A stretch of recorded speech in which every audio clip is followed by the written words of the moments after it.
Doon na rin ako makuha ng ano pang, kasi di ko pa totally kaya, hindi mahina ako magtrabaho guys, mahina pa yung katawan ko. So parang hanggat wala guys, doon muna ako makuha pang ano. Ba nagbebenta ako live guys, alam niyo yan?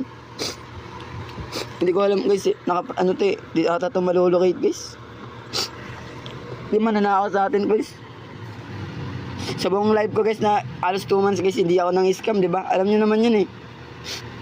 Napakalaki, hindi ako sisilaw sa maraming pets o kaya maraming rakon guys. Alam niyo yan, marami akong vouch niyan guys sa binakon ko.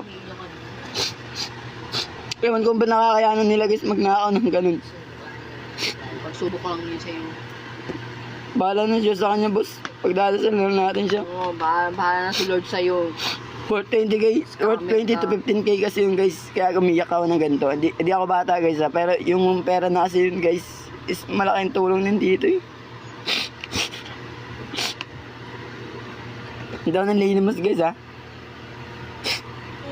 Okay, okay lang. Hindi lang talaga ako makamove on. Doon guys.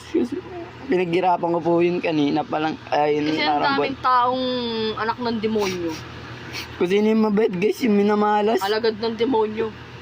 Di ako nang scam guys sa buong buhay ko guys. Dyan sa mga laro. Bait-bait ng anak ko, ganyan-ganyan siya. Kasi nagka-camera pa ako, di ba? Sa main account ko sa'yo.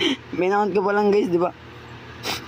Worth 15k to, worth 15k to 20k guys yung mga pets na yun.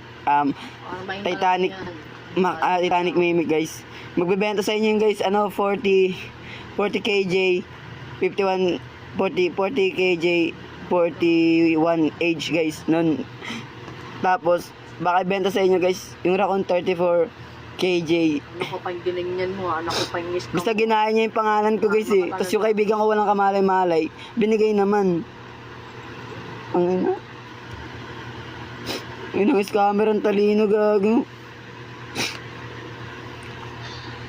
Guys, hindi ko alam kung paano nila nagagawa yun. Samantalang ako guys, kahit saan damakmak na Raccoon yun nabibigay sa akin. Kasi ino-offer ko yung mayos ko guys sa Raccoon din. Hindi ko kaya takbuhin guys, yung kasensya sa akin yun eh. Tapos sila, worth 15 guys. Criminal na yun guys, di ba? Criminal na yun eh. Magnanakaw. Nag-stream ako guys. Para